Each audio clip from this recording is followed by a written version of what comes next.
that is what this series is going to be all about. The story of the events and the people who, over centuries, came together to bring us in from the cold and to wrap us in a warm blanket of technology is a matter of vital importance. I take going up in the world like that for granted. We all do. And as the years of the 20th century have gone by, the things we take for granted have multiplied way beyond the ability of any individual to understand in a lifetime. Down there is one of the biggest, most complex cities in the world, full of people using things as if they understood them, and sometimes not even knowing they're doing it.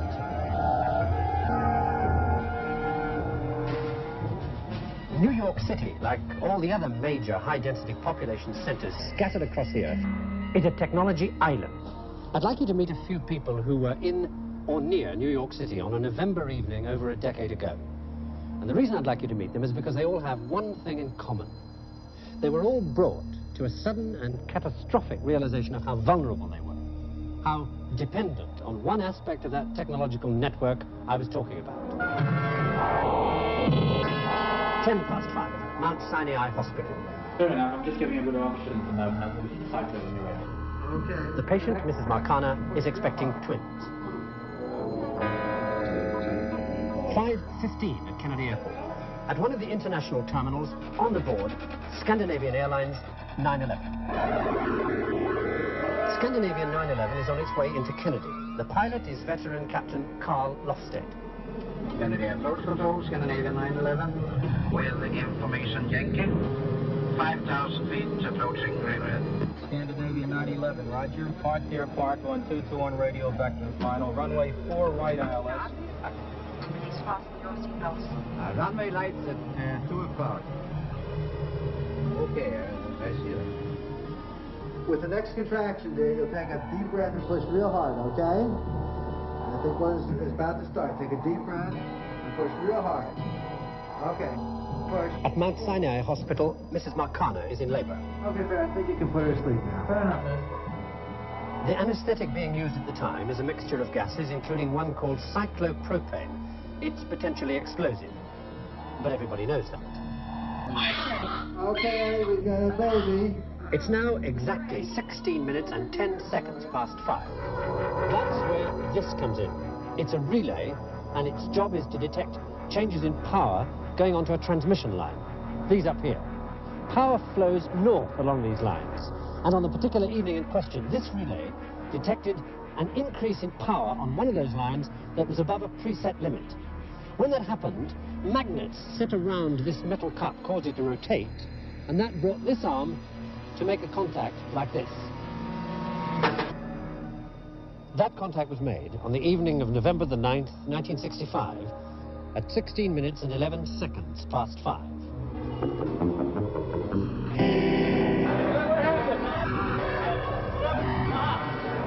As the network fell apart, links between one energy center and another broke.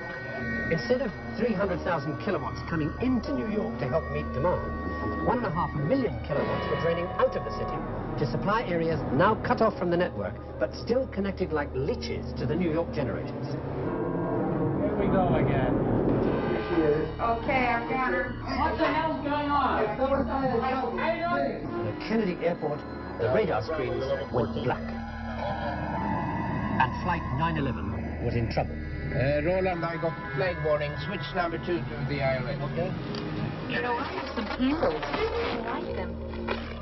This abnormal business of actually talking to anybody on the subway caught on briefly all over New York. Let's put some light on the situation. My birthday anyway. Anybody feel like singing happy birthday? Make a happy situation out of a terrible one. My name? Louise? Happy birthday to you. Happy birthday to you.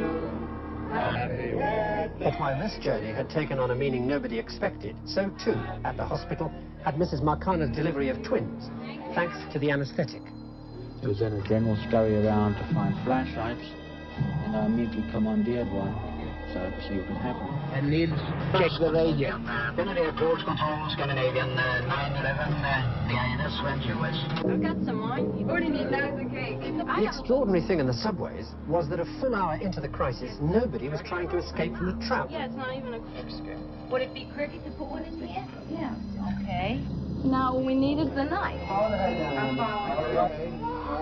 Well, the baby was delivered without the lights because you didn't need the lights for the delivery. That's manipulative. Remember, you're reaching up into the uterus, grabbing a foot, which is strictly by feel.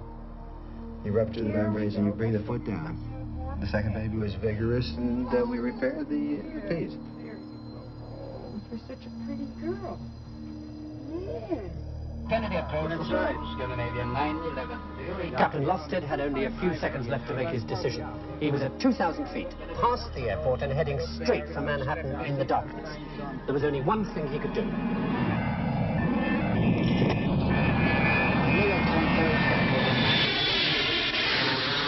Lusted and 200 other jets that night landed with the help of radio working on planes sitting on the ground. And finally, as in all good fairy stories, it was over.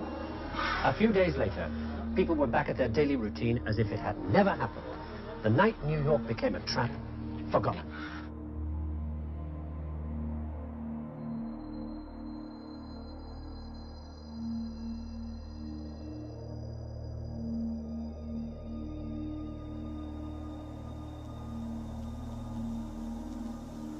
For this woman, the compulsory sheltering and feeding of an extra 8 people.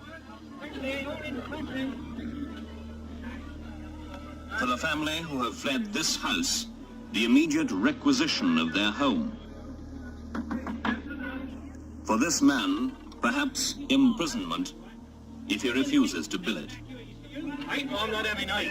Sorry, sir, you've got to take 8. I don't want to, I'm not having 8. I haven't got enough food in there for it. Don't argue, don't argue. I warn you that under the emergency regulations, with 4 rooms and a kitchen, you can of course take 8 people. In a recent mock NATO battle in Europe, using only tactical nuclear weapons and described as a limited engagement, it was estimated that over 2 million non-combatants would have been fatally or seriously injured. David Edward Thornley, age 37, general practitioner in medicine, now on the staff of one of a series of emergency medical aid units being established in preparation for a nuclear strike. Time, 9:11 a.m., September the 18th. Dr. Thornley stops to make an emergency call. Berwick Street, Canterbury.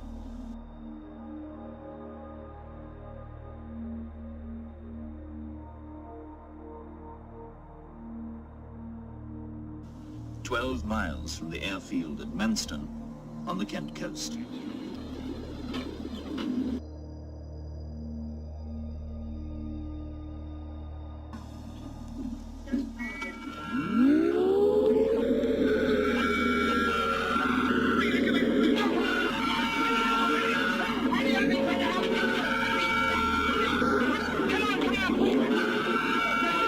This family couldn't afford to build themselves a refuge.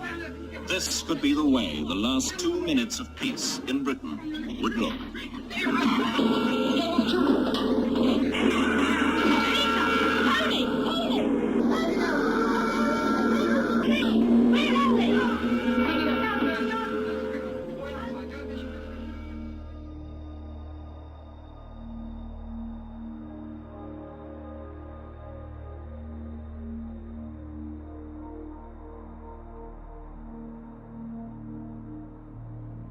More on the latest building collapse in New York. You might have heard a few moments ago I was talking about the Salomon Brothers Building collapsing.